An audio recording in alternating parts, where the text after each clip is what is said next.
Hey everyone, on today's podcast, Chad and I interview two of America's greatest U.S. male gymnasts. One who has now transitioned into being the high performance director for the men's national team. His name's Brett McClure. He's also 2004 Olympic silver medalist. And along with him, we have what could be considered one of the greatest U.S. male gymnasts of all time. Currently still competing, Sam Mikulak.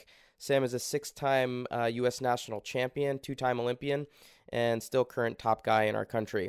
We're going to be talking about some of the changes that happened with regards to Tokyo switching from 2020 to 2021, what it's done for the national team, for the training for Sam as an individual and the other guys that are training to try to make that team come next summer, as well as Brett as an administrator, trying to keep the guys on track and what that's all looking like right now with the changes.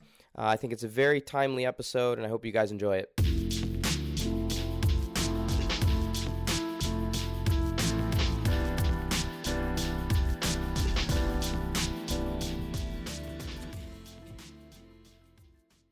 All right, everybody, welcome back to another Power Monkey podcast. We're pretty fortunate and lucky to get two of the most decorated U.S. male gymnasts of all time with us, both in separate roles right now. But we have Brett McClure, who is now the high performance director for USA G men's side and was also part of the '04 Olympic team that was out in Athens that won the silver medal. Brett is almost 16 years ago now? Oh, man. Unbelievable. Yeah, it's been quite a bit of time now, but seems like yesterday. Right. Yeah. And we also have Sam Mikulak, who is the top dog with USA Gymnastics for a number of years now, two-time Olympian. Was on his way to hopefully making a third games for Tokyo this upcoming summer, with things kind of being rearranged a little bit. That's some of the things that we're going to be talking about, but we're really excited about having Sam on as well. Yeah, thanks for having me. Of course. So we're going to kind of jump into things really quickly with regards to some of the changes. With everything going on right now with COVID-19, it's rearranged everything. Everyone's life is kind of taken a 180, and the sports world has been specifically hit pretty hard. And with the Olympics being postponed until 2021, curious, Brett, if we can kind of start with you and just get your take from your position as a director now. What are the challenges that you're seeing with having to maintain continuity with guys training and being able to, look at preparedness up to this point? And what are you trying to do, and what are you seeing as some of the challenges coming along with this postponement? Well, it's unfortunate, but it's the right thing to do. I think the IOC made the right call, but trying to stay focused and refocus and reboot to gear up for the next year is going to be challenging for everyone, not just the athletes, but staff as well, and coaches. And we're just trying to figure out a way to ease back in once we're allowed back into training facilities in a healthy way. Try not to rush too much, and take this time off to reboot, really spend time with family if you can, relax, pick up a couple hobbies at home, just try to keep your mind at ease, so you're not too anxious, and then hopefully you're fresh and ready to go and kick off this next year like we did at the beginning of this year. We had high hopes, high expectations. We had done a ton of preparation work for 2020 leading up to this, got through the American Cup where Sam killed it and took home gold for us as part of the Olympic qualification process for Team USA, and then, as we all know, came to a screeching halt after that. So that's probably the hardest part, right, is just kind of doing so well and having to kind of stop and take a step back and then reboot. We'll see. We're taking it day by day. And what about you, Sam? Go ahead, Chad. I was just going to ask because I've talked about it a little bit with Dave, Brett, but other than that, I have no idea how the Olympic team selection goes a whole lot for you guys. So how close were you guys at this point to picking that team? Well, we have had Olympic trials set for the end of June, and that's where we would pick our 4-man team. But throughout the year, were able to try to get a +1 spot, another guy to go to the Olympics. They wouldn't be able to participate with the team in the team event, but they could participate on all 6 apparatus. And the way to get that +1 spot was through these all-around World Cups. And there are 4 of them, which included the American Cup being the first one in Germany, one in Great Britain, and one in Tokyo as the final one. And the top 3 countries, cumulative score, earn another spot for their country to take to the Olympic Games. And that +1 spot would then be selected again with the Olympic trials at the end of June. So can you expand on that a little bit, Brett? So imagine that our listeners have no idea about gymnastics, because we have a lot of people who are into gymnastics, but most of them didn't really do gymnastics growing up. They found out later in life, or some of their weightlifting or just CrossFitters. Couple parts to our selection process, and can you explain the changes that have been made to the size of the Olympic team from when you were on the Olympic team until now? Just kind of go through some of the things that have been changing over the course of the last few years. Yeah, absolutely. I mean, I think 96 might have been the last six-man team. Yeah. And then in my year, 2004, it was a 5-person team. Now this quad was the first time they've gone down to a 4-person team. But they've made it, they've made a way for you to potentially get up to 6 members. It's extremely convoluted. I don't know how long this podcast usually is, and I don't want to get too far into the weeds, but there's a couple different places that you can earn one of those +1 and +2 spots. All around World Cup, which I mentioned before, there's the individual World Cup events, and that is a place where that individual can earn a spot for themselves, right? So you would have to win 3 of those events on that specific apparatus to kind of lock in your personal spot.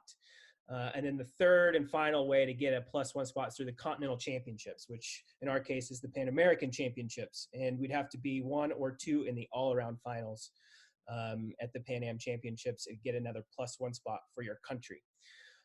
So total, you could get a maximum of 6 athletes to the Olympic Games.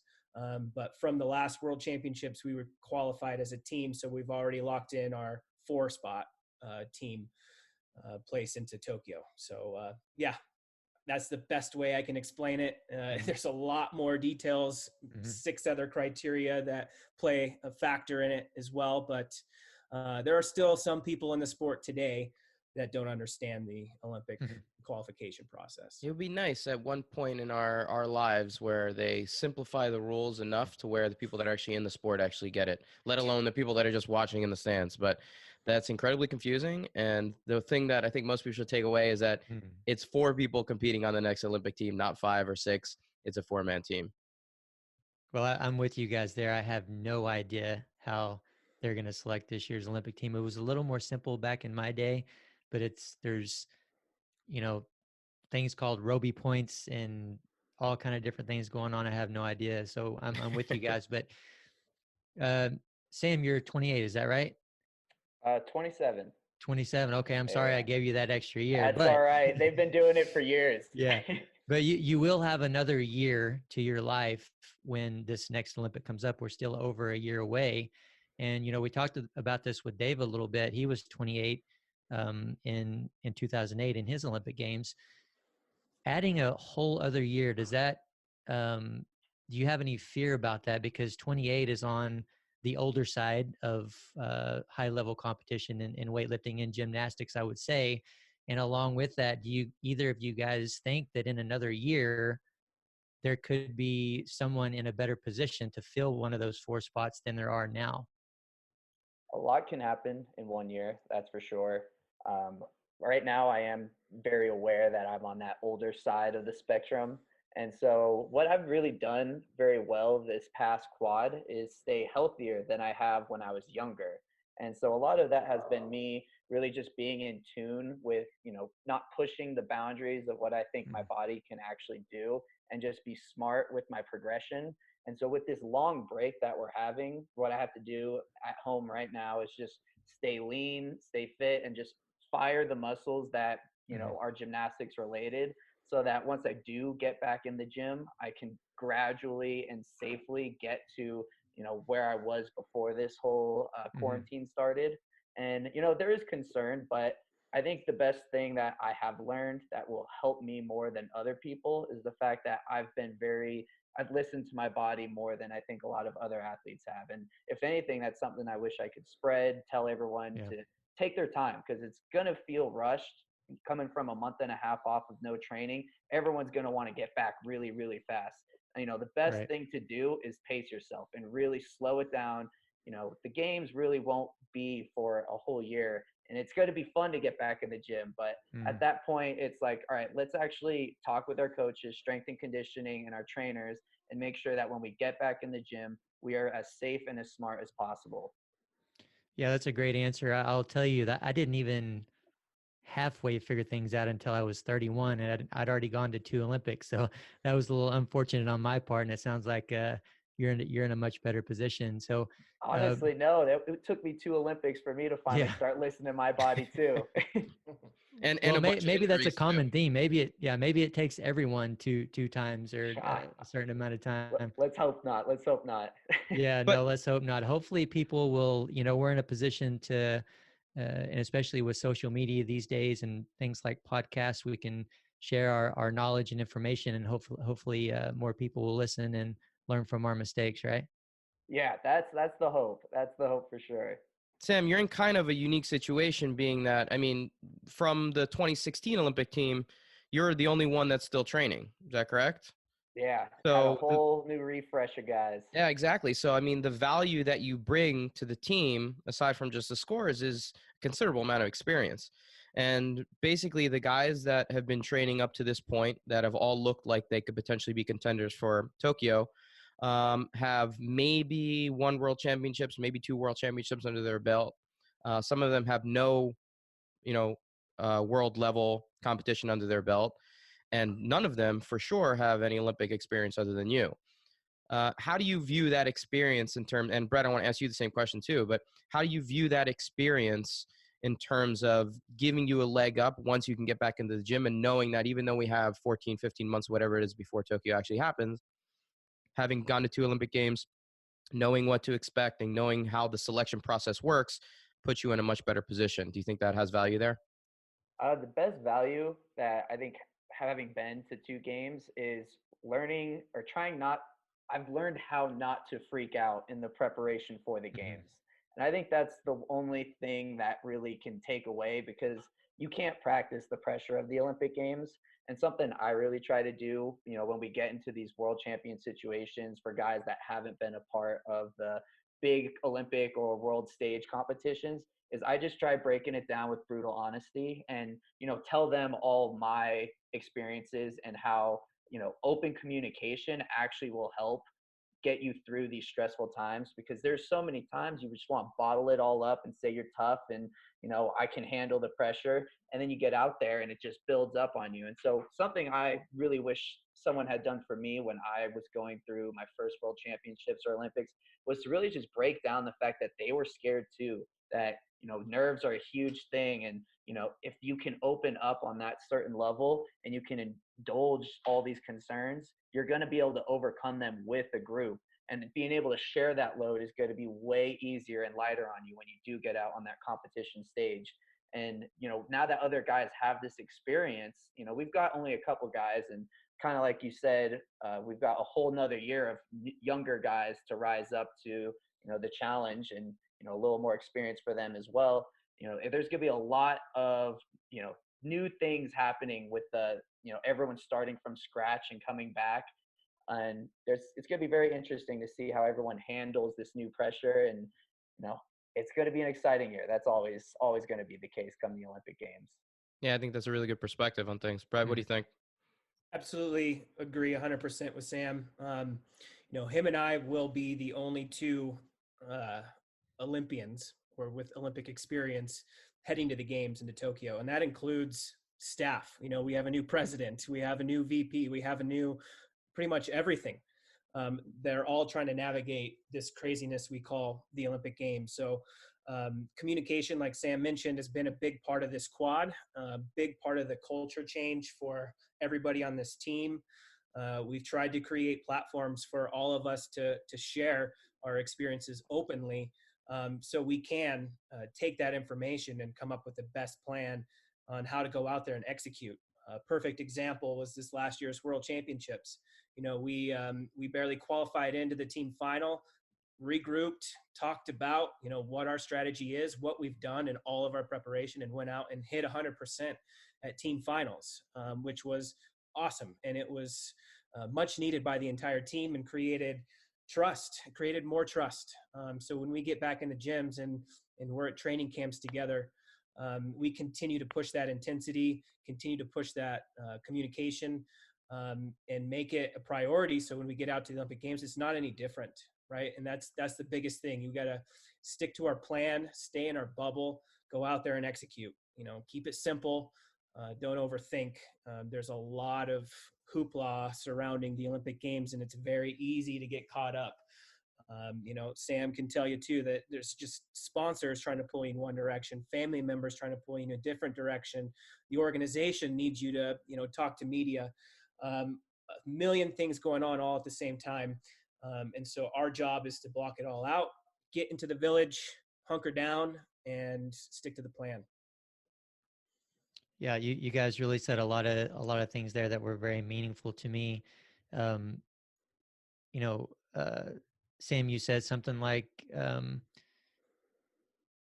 well, what I took from what you said is there's a lot of time and energy wasted worrying about trying not to feel a certain way. Like you said, you're going to be nervous. Just accept it, and you'll find a way to overcome it. Stop wasting time and energy trying to feel a certain way. Another thing that you said too was you freaked out in preparation. Oh man, that was the story of both of my Olympic Games. I changed, so many things in my training leading into 2004. Didn't learn my lesson and did the same thing in 2008, and it completely affected my my performance there in 2004 and 2008. So I think that is a big lesson that I know you can share with those guys, and something that I try to get across to athletes in the weightlifting community as well. Yeah, what I think that I hadn't done previous years was once we had our world team squad together and they were announced, we continued talking about, how our training felt and how it went. And, the biggest thing that I could relate to the younger guys that hadn't been in that experience or doesn't have that experience was that, the weekend or the 2 weeks and week before you leave for world championships are going to be some of the most stressful times. And it's going to eat at you because you want to be perfect and you want things to go well. And it can never go as well as you want those weeks to go. You just have to, trust that you're still putting in the effort. You got that muscle memory, and, don't change anything. Don't overdo it. Don't freak out when things don't go well, because it doesn't mean you're not prepared. It just means you're getting better and better every week. And that was the biggest thing that I think I could have brought to the team leading up into the World Championship experience. Yeah, I can kind of see maybe the same kind of thing happening with you guys as gymnasts if you're trying to land a certain skill or something that last week, like you're talking about. Like for us in weightlifting, we normally always hit our last heavy snatch and heavy clean and jerk about a week and a half, maybe 2 weeks out. And I've definitely had instances, and I know a lot of athletes have done this, where when I didn't hit the weight that I felt like I needed to hit on that last heavy workout, I sat there and hacked at it. I took it again and again and again and again. And so now I'm sitting here with 10 or 15 attempts at this weight where it should have been only one or two. And not only did that, waste a lot of energy and affect my recovery following and going into the next workouts and, going into the competition, it reinforced a lot of bad patterns. So have you ever had, any of you guys, all three of you guys, have you ever had an experience like that where you just forced yourself to try to make a certain skill and you kept missing it? Yeah, I think everyone has had that experience for sure.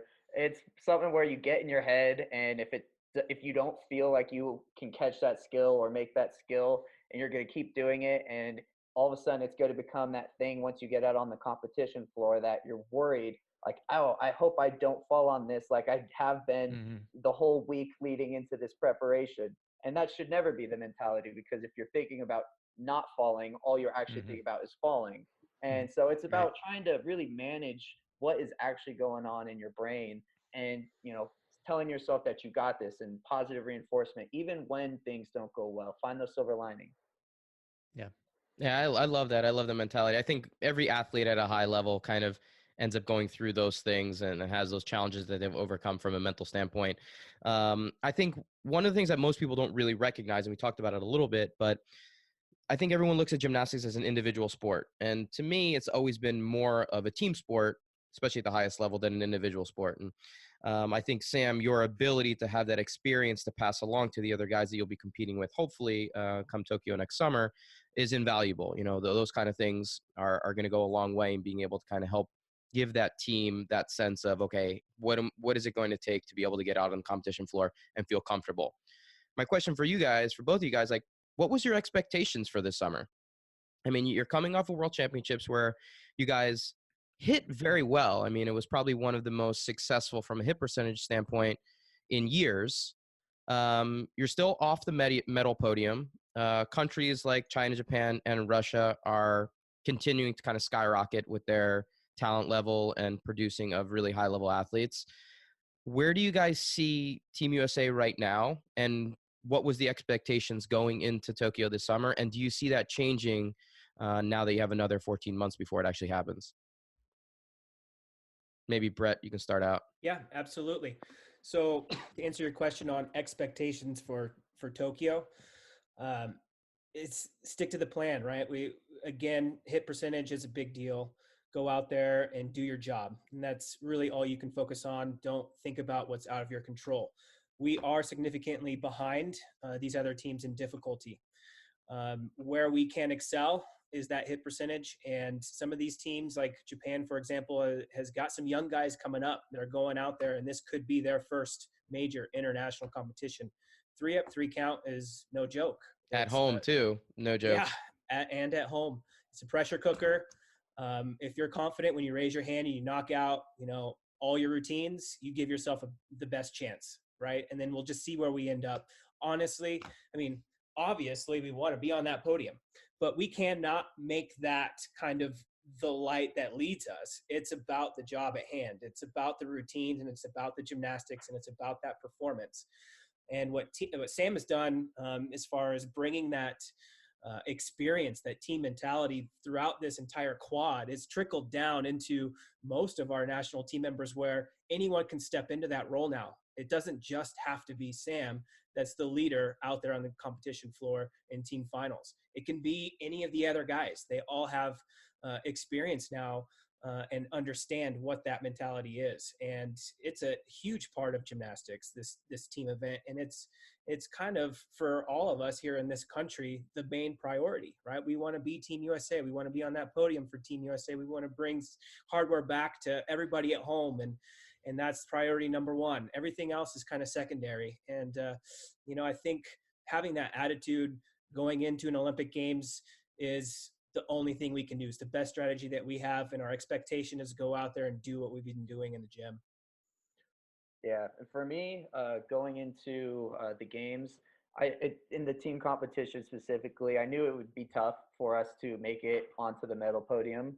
But what we did have going for us was World Championships was a 5-man team. Olympic Games was going to be a 4-man team, which means that the depth of Russia, China, Japan's fourth guy, that guy was better than our fourth guy. And so now we're closing the gap. So they lost that gap of their fourth place differences between us and, the bigger countries. And so that was actually going to help us in a way to get closer to the medal podium. And if everyone hit 18 for 18 at the Olympic Games, we'd probably be fourth again. But what we were really hoping is we can go hit 18 for 18, and other countries will go, 16 for 18 or 15 for 18. And that's how we would be able to sneak up in there. And so really being in the underdog spot takes a lot of pressure off you as well, so that you can go out and shine and really, go in with and just put your whole heart out there. And that was something that we were really building off of. And that was really the momentum we started building after World Championships is, hey, everyone just hit really, really well. And we did too. So we have nothing to be ashamed of. But if we can go replicate this, and, actually now we've got a whole nother year. So maybe we'll have a lot more difficulty going into this whole new Olympic Games, new faces as well. So we can actually probably bridge that gap a little bit more between those bigger countries as well. And so that's kind of where I was with the team. Personally, my goal was to, get an Olympic medal in the all around. I didn't care what color, I just wanted one of them. And I wanted to get a medal on high bar as well. And those were my two biggest individual aspirations. And, I just got to hold them off for a whole nother year. I want to touch on that one more second there. So, I think it's pretty critical to bring up just you personally, Sam, and your experience. And, in a lot of ways, not only have you been the face of USA Gymnastics for the past coming up on almost 8 years now, um, you know, you in a lot of ways could be considered one of the best US gymnasts of all time. And I've had conversations about this with a lot of other guys. But what's been missing is success at the highest level, success at the Olympic Games. You got your first world championship medal recently. And it's always been like very close missed opportunities, right? Going in, being the guy that's maybe right behind Kohei. And, you could be up on the medal podium on a variety of events, not just high bar, but maybe parallel bars, maybe a few other events there. And you just miss out on an all around because of one event. And it's been a string of world championships and Olympic Games where you've been missed out by, just a hair. I'm curious if anything has changed or what your mentality is in terms of going into this next competition and what's different, what allowed you to kind of jump through that barrier come last world championships. And if that's allowed you to say, what, if I put in that situation again, I know I can succeed this time around. Well, you kind of touched on it in that last little portion is I always look at my mistakes as learning experiences. And I think anyone that has, been put in these tough situations, they can either dwell on it, which I feel like I used to do, and then, or you could, use it as a learning experience, something you will never do again, like you said. And so really what has changed for me a lot is I thought 2016 was going to be like my greatest year when I was most physically healthy. 23 seemed like the prime age. And after that, I just thought I was going to, my body would start falling apart. And I started kind of prioritizing my emotional health a little bit more over my gymnastics. And I slowly started finding this progression where, you know, gymnastics wasn't my obsession. It wasn't my number one. It wasn't my life, my everything. If I didn't have success in gymnastics, I wasn't going to be happy. And all of a sudden, I started pushing that off, and gymnastics started becoming a lot easier and a lot less stressful. And, I got a house, a girlfriend, I got dogs. Having this whole transition in my life has actually helped me balance gymnastics. Gymnastics used to be this giant mountain, and I was always trying to climb it. Now it's just like this nice little hill that is part of my life. And it's really just been the difference between me in 2016 of, oh my God, this is the most pressure of my life. I can't handle it. And, just putting everything on my back, and it just weighed me down so much. And that's why I had all these last second, missed opportunities. So as soon as I kind of, chopped down that mountain, I started being able to handle these situations a lot easier. I wasn't thinking about, this is my life goal. It was more, oh, like this is, me living my life with my passion, as I progress in a life that's also wonderful with my family and, with a lot of people in community that I love. And that's really the big mental transition that I think has helped me figure out that these are learning experiences when I make these mistakes. They aren't just missed opportunities. And so I think linearly, and I think I'm always getting better every single day. And I think all these mistakes, they are very disheartening and they hurt at the time. But when I look back and I learn from them, I can only imagine that all these mistakes will be worth something one day. Man, Yeah. I gotta say, you have matured, Sam. You have matured a ton. I mean, I remember, we used to come out while you were at University of Michigan all those years ago, and you're still a kid with all the talent in the world. And just to see kind of your growth over the last decade plus, that mentality that you kind of just stated through and walked us through, it's incredible to see where you are as an athlete now. I haven't, talked to you about this stuff in a while, and it's awesome to see. I mean, it really shows me a lot how much you've put into the mental side. And I think so many people need to appreciate that being an athlete is finding balance. And at that level, it is about being able to kind of understand that the sports side is just a component of who you are, not everything. It's not all of who you are. So it's awesome to see, man. I'm really, I'm even more excited to see what happens come the next 14 months now, to see kind of how everything plays out. Oh, I appreciate it. Of course, man. Yeah. Brett, what were you going to say there? Just being an outsider, watching Sam's transformational change. When I was first hired, it wasn't that far off the 26 Olympics. And I remember having that first meeting with Sam at the training center, talking about exactly this, and it was something that I myself had a challenge with. 2000 Olympic trials, 99 world trials, complete meltdowns, the pressure just took over, right? And I just remember halfway through Olympic trials in 2000, trying to find that exit sign, get me out of here. Ultimately, retired from the sport for almost 3 months. So it's kind of like what we're having to go through now, not being able to do gymnastics for a few months, changed my thought process about what it is this sport is to me and what makes me happy, and, built a little bit more balance around my life, and was able to come back in 2001 and make my first world championship team and run that wave all the way through the quad. And then seeing some of the similarities with Sam and his change and the mental approach, and just watching his performance. And that's exactly what it is now. It's a performance, right? Like, he's out there enjoying it, instead of saying to himself, I have to hit this routine and I have to, medal, and I have to be on that podium. And if I don't, then the whole world comes crashing down. I just don't feel that anymore. And I just have so much more trust in his abilities and his demeanor out there on the competition floor, and also how the team has kind of taken that and learned from it as well. It's tough being the top guy all the time. People are always after you.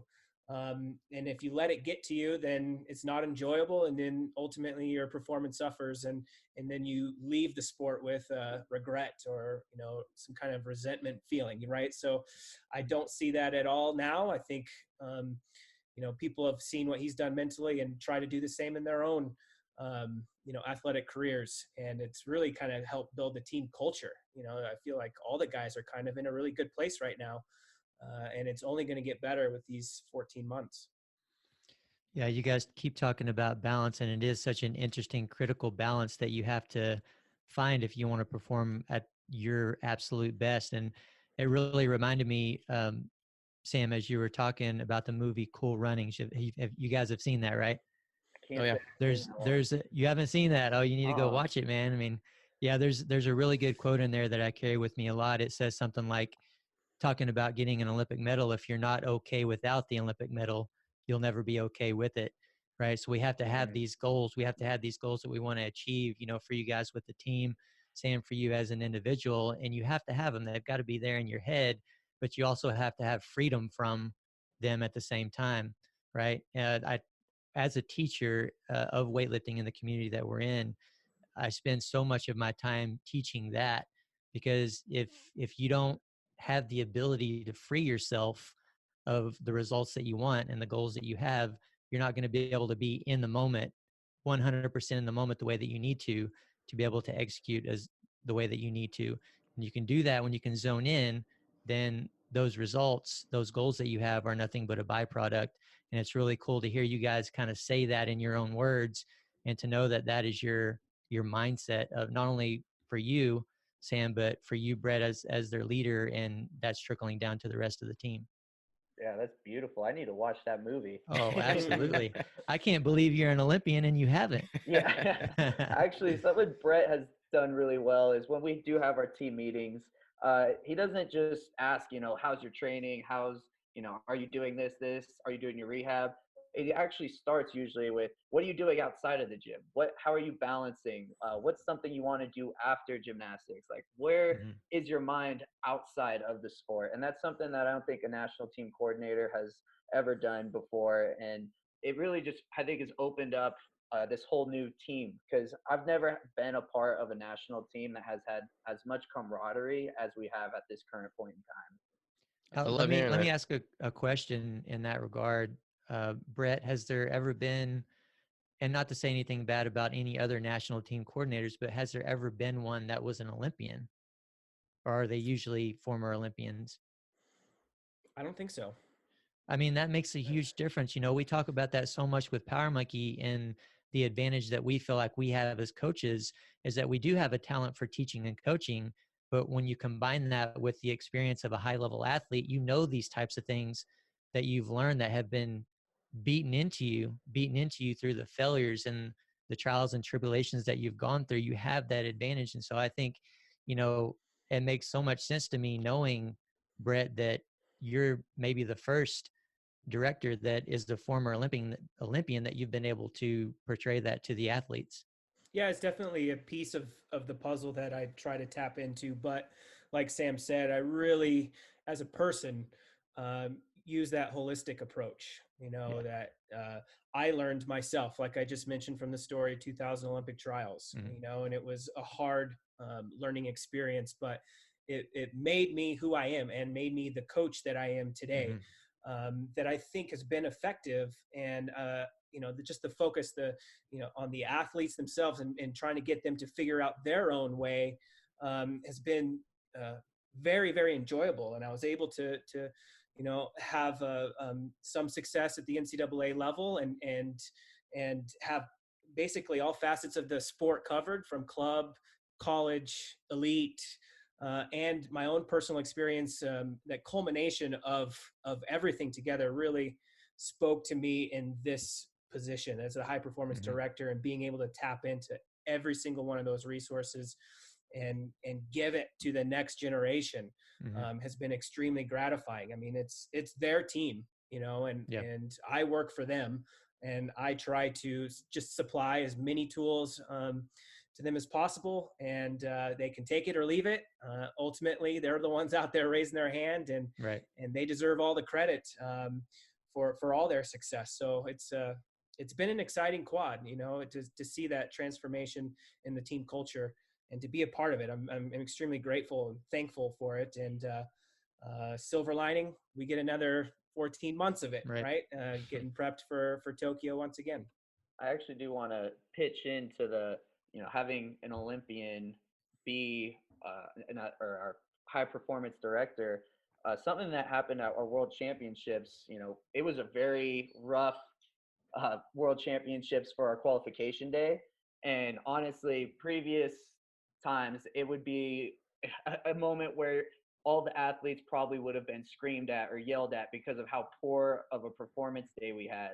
And Brett came in, cool as ever, just said, "Hey guys, I know what you're capable of. We still made it to team finals. Go out and show out in that moment." And I think that's something that you really wouldn't get unless you had been in an experience like that yourself. And so what that did is really just kept us calm, or it made us believe in ourselves a lot more. And I think that was, a turning point of, previous directors that we might have had, in the fact that he knew that it's stressful, and to put on more stress on us in that moment when it wasn't as good of a day as we would have wanted was a really, he understood what we needed. And that's something that you really can't get without having that experience. Right. I want to jump topics a tiny bit and just go over the fact that you guys are all by yourselves right now, essentially, right? Like, Brett, you're at your house, Sam, you're at your house. We're all in a very unique and unfamiliar situation when it comes to training. I'm curious, living at the Olympic Training Center the way that you do, Sam, and Brett, you being in Colorado Springs as well, you have access to normally a lot of different ways to become a top athlete. You have your chef there, you have your sports science department, you have your recovery area, mental training. Are you trying to use any of these things virtually as much as you can? Are you giving the guys access to a sports psychologist? Are you working with the nutritionist through Zoom calls or anything virtual? How are these guys, outside of not being able to actually train, are you guys using any of those other tools right now to be able to kind of stay on point and connect together as a national team, even though you guys actually can't be in the gym together? Well, I can start the answer on this one. We've done as much as we can, trying to tap into as many resources as possible. Everybody has their own coping process and their own coping style and needs. So we've tried to just put it all out there, right? And here on this link to USA Gymnastics website is a list of all of these resources. If you personally want to go click and find a good plan for your nutrition to stay lean and mean, like Sam was saying earlier, on a budget, you got to go to the grocery store, pick up these essential items. Basically, mental health is such a big deal. Being able to find the silver lining in a tough situation and trying to use it to your advantage instead of letting it inhibit what could be your performance. We have these discussions almost weekly. We try to put together national team Zoom meetings and get a little workout going, led by none other than Dave Durrani, Power Monkey Fitness, which we had a blast doing. It was a 45-minute workout. My abs are still sore today, and but it was good just to see everybody, and we try to stay in touch as much as possible. And the Olympic Committee, Paralympic Committee has done a great job also providing some of these resources as well. Ron Brandt, who was my previous coach here at the Olympic Training Center, is the high performance director for the U.S. Olympic Paralympic Committee currently. And he has a team of 5 individuals that all specialize in a certain area, whether it's sports psychology, nutrition, strength and conditioning, have all been tasked to help all prospective Olympians from all the sports. And they've done a phenomenal job just handing out resources to all the different national governing bodies. And we're fortunate enough to have that personal relationship with those individuals here in Colorado Springs. So I know some of the resident athletes have been capable of just picking up the phone and giving them a call. Mason is our strength and conditioning coach, has been phenomenal, trying to get us prepared for the progression back into sport, right? So that plan hasn't been presented yet, but it's something that we are working on, as well as all the NGBs, to get everybody prepped to get back into physical activity again. So we do what we can virtually. I know you all are doing the same thing, but always looking for more, So if you guys have certain tools that have been useful within your company, we'd love to join in. Yeah, from the athlete standpoint, if anything, everyone's trying to provide so much that, I really don't know what to do. I've never had so many people trying to help, but then it's also like, there's only so much that we can do. And by no means do I feel like there's been so many resources given to us recently, especially with just being on lockdown. I think everyone's bored and just wants to help in any way possible, which is an awesome thing for everyone coming together like that.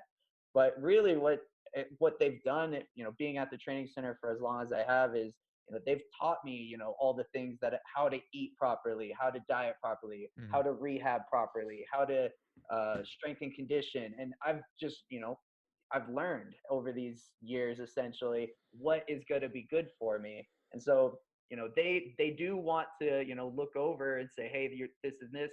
But at a certain point, it was like, all right, guys, I'm just going to do everything that you guys have taught me at home. And, we're obviously going to have our connections with the Zoom, but you guys have done a great job raising us essentially. So that's kind of the perspective that I've got with it. And, I've been just maintaining diet, and I've been gluten-free, dairy-free for this past year, and, just being able to manage that as well. And, just be as happy as I can, because now I have so much more time to prepare my meals than I normally do when I'm training so many hours a day. And it's really just finding that mental happiness throughout this process. Are you training on a daily basis over there too? What kind of stuff are you normally doing with what you have access to?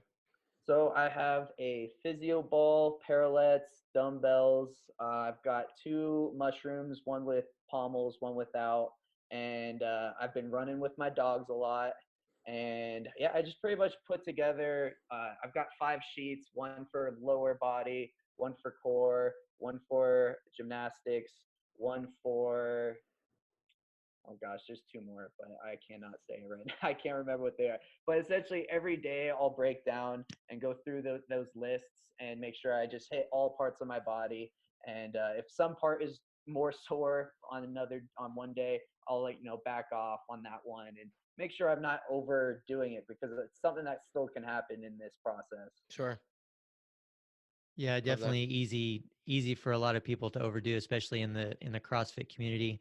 The mindset of all people in CrossFit are to do too much anyway. So I know I went through probably 10 days or more straight where I did some sort of intense CrossFit workout. And I was like, wait a minute, you might need to slow down a little bit. But Yeah. Sam, I wanted to ask you and Brett as well, what during quarantine, since we all have so much more time on our hands, have you been doing more of outside of your training or gymnastics?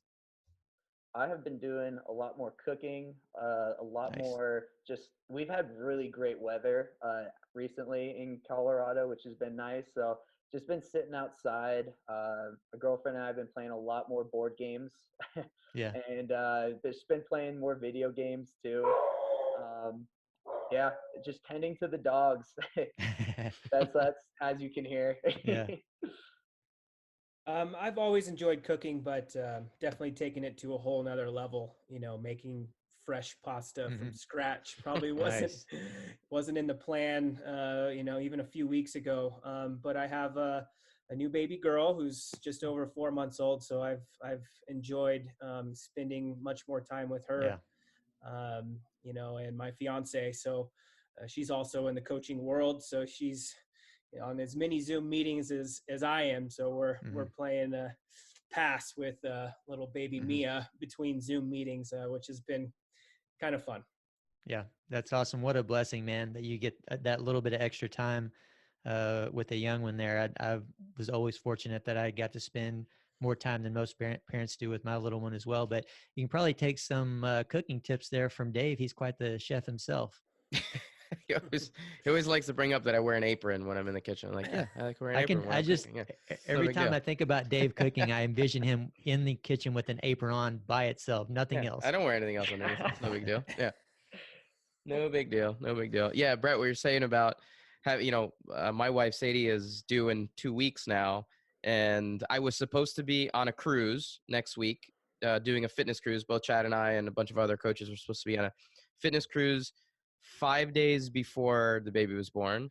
Then I was supposed to be here for the birth, and then 3 days after the baby was scheduled to be born, we had our next Power Monkey camp. So there was like this window of like 3 days that I was going to be home where I was hoping the baby was going to be born. And I swear every day leading up to this, Sadie was like, something please happen so that Dave has to stay home. Oh, no. And I was like, Sadie, you wish so you're way blaming too hard. Sadie for this whole epidemic. Yeah, absolutely. I blame it on her every morning. Yeah. Makes sense. But Makes sense. The blessing, the good thing that's come out of it is that I'm going to be here no matter what. And so I'll be here for the birth and for first little bit of the little Nuggets life. So Wishing being you well, here. Dave and Yeah, Sadie. thank you. Guys, we're coming up to the end here, but I did have one thing here that I had written down that I want to just get your thoughts on. I don't even know if you guys know the answer, but we were talking a lot about like selection process, and we brought this up. We had another Olympian on the other day, and we brought it up with Cheryl as well, but I had heard something, and Brett, you might be able to allude to this too, but I had heard that the USOC the IOC had made a comment saying that if selection processes had been completed at this point and an Olympic team had already been selected, that those spots would be guaranteed for next summer. Does that sound right? Had you heard anything like that? I had heard that individuals that had qualified to the Olympic Games retain their qualification status to the Olympic Games. Okay. I hadn't heard any specifics on teams. Like, for example, I think Team USA, men's gymnastics, we qualified to the Olympics in 2019. I don't think it would be fair for us to have to go to another World Championships and re-qualify into Tokyo. And there's not going to be another World Championships between now and then anyway. But that's just kind of in the gymnastic world. I could see that.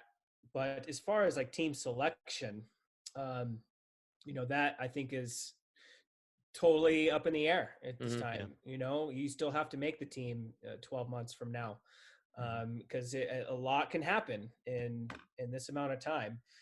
Some up and comers, are definitely in the hunt and probably more hungry than ever right now, considering the situation.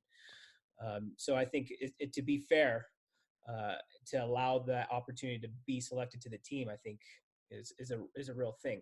The other thing that I had heard, and maybe Dave, you can confirm this, was the age restriction, specifically on the women's side. Maybe prohibiting some of the girls who weren't age eligible for the Olympics in 2020 from actually qualifying to the 2021 Olympics. Do you know if that's I hadn't true? heard anything. But really, my question, with regards to whether or not those comments were true or not, was, say you have a situation where certain guys had qualified and they retained their spot.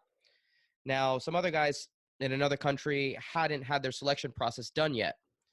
And so that country could potentially, there's pros and cons to both sides of it, but that country could potentially be in a better situation come later next year to be able to select the team that they want to put out onto the floor. So that's why I was kind of curious if you're saying that, if it was stated that the Olympic team spots that had already been selected are guaranteed for next summer, it kind of creates some more issues in terms of some countries having selected and some countries not having selected, in terms of what that does for the structure of the team. So I just didn't know whether or not that had been something that you guys had discussed or looked at all in terms of what the IOC had put out. It's a tough one. Yeah, I think it's just with all the sports, it's probably still up in the air. But I would hope, my hope would be that if any teams have been named or any specific individuals had been named before all this, that they could retain their spot. We were talking about this on the last recording. I mean, it would be devastating. I can only imagine if I made the team, I put, a lifetime worth of work in, and I made the team, and then a year later, I wasn't able to make it again.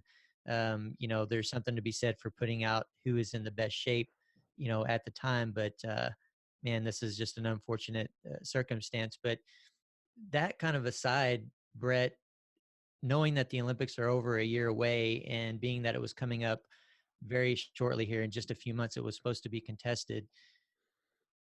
Once everything is up and running again, how many times would you ideally like to see someone like Sam go out there and get on the big stage before the Olympics in now 2021? And is that any different from, say, someone that's younger, doesn't have his experience? Well, that's a discussion that Sam, myself, and his coach will have when the time comes. There's a lot of variables playing into this situation. How soon can we get back in the gym? How quickly can you get your skills back, routines, sequences, halves, things like that? And that's going to be the same, not just with Sam, but with everybody. And basically, I'm looking at, our winter nationals is hopefully the time and place that everyone's back up to 100%. And maybe they've had some upgrades that they've been working on and can present them at that championships. And then we can decide on who's going where, right? Based on that performance and who's feeling good, who's coming up, who's retained their spot, and what's best for everyone's training plan. And for Sam, it's been very similar the last few years. And so that's kind of what we've been sticking to, right? Is sticking to the plan, that preparation plan. We've had American Cup and Tokyo Cup. We've had national championships. We've had world team selection camp, and then we've had world championships. Typically Sam has about 4 or 5 major events, maybe each one a little bit more intense than the other.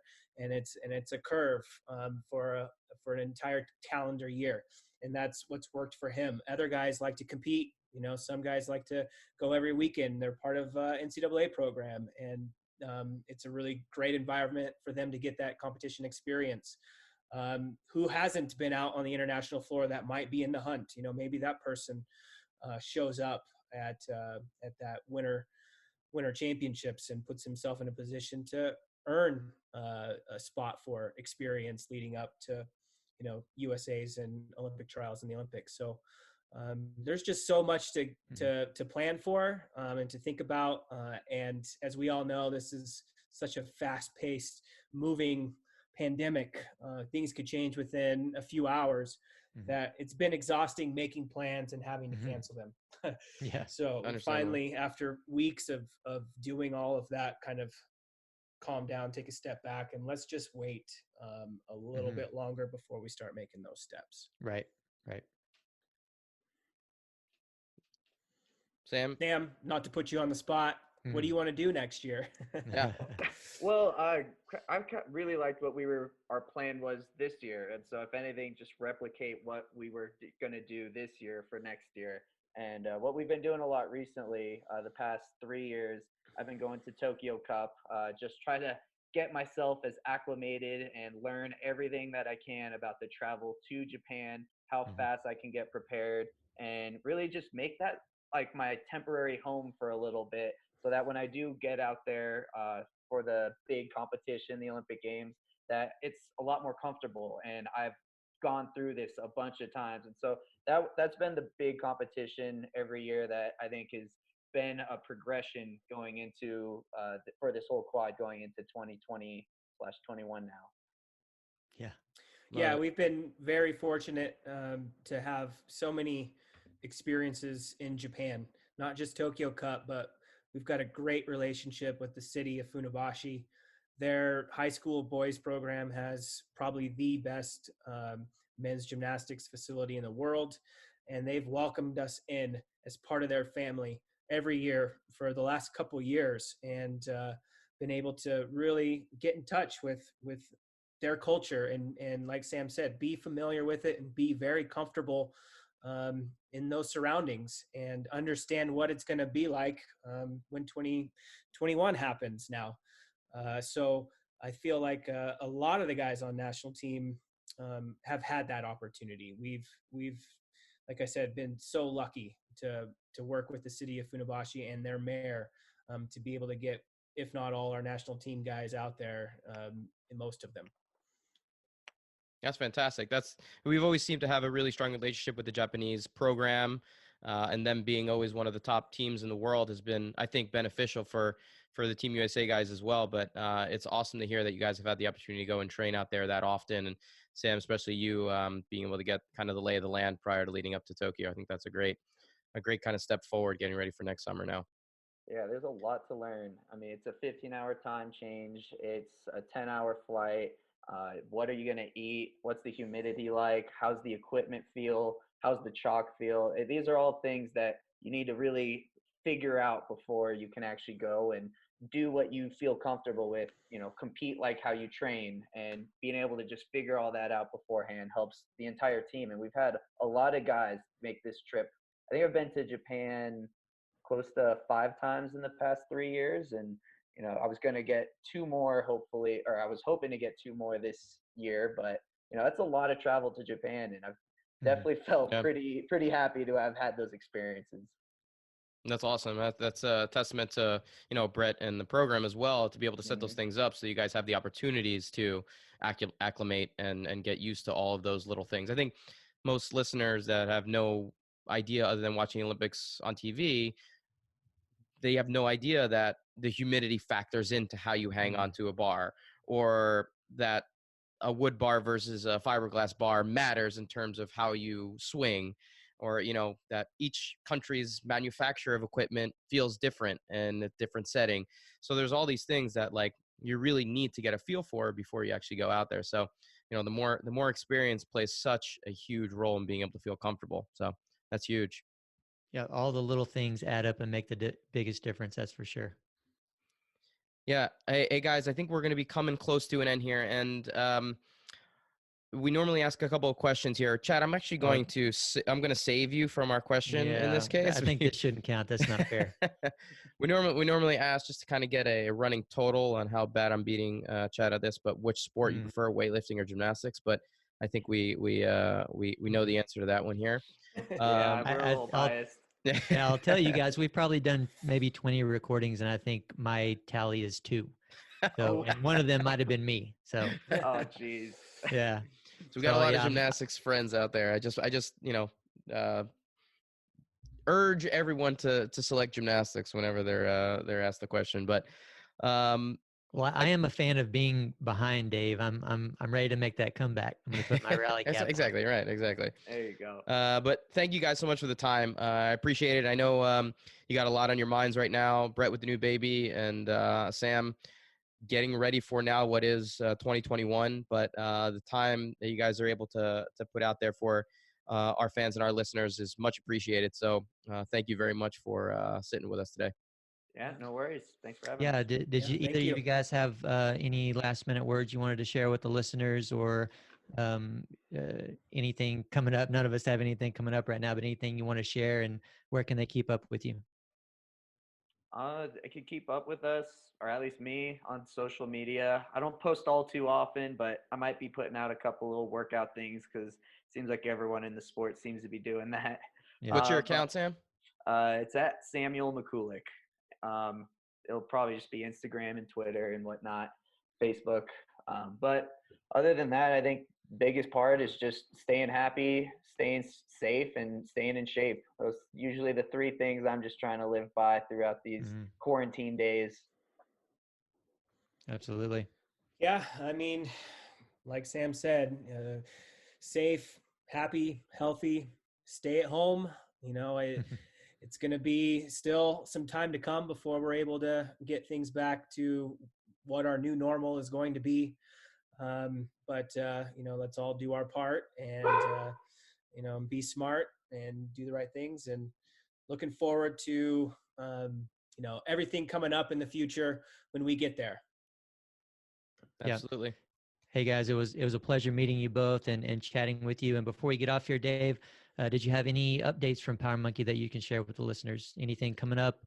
Yeah, so we are continuing to do our live sessions every morning at noon Eastern time. We'll have a Power Monkey coach from our stable of coaches doing a lecture, Q&A, or an actual workout. I also started a 3-day-a-week press to handstand seminar that we're doing live. That's sold out, but we'll do another one probably when the month is over. If you guys are interested, go to powermonkeyfitness.com or to powermonkeys.teachable.com. And we have a bunch of new programs and ways to follow us through some of the live features on that website. So those are probably the best places to find us right now. Awesome. Yeah. And so in regards to services and upcoming events, that's basically it. It's all on Zoom right now. So we're having a lot of fun doing those type of things with you guys. And also check out our Instagram pages for regular teaching and technical content at Power Monkey Fitness, also at Dave Durante and at Ollie Chad. We'd still love to hear from you guys through email as well. Send us a note at to podcast@powermonkeyfitness.com. You can shoot any questions that you might have for us that you want us to answer on the show here. Anyone that you want to hear from, we can have them on as a guest, or any topics you'd like us to cover. And on behalf of Power Monkey Fitness, we're your host. I'm Chad Vaughn with Dave Durante. And until next time, guys, thank you for listening.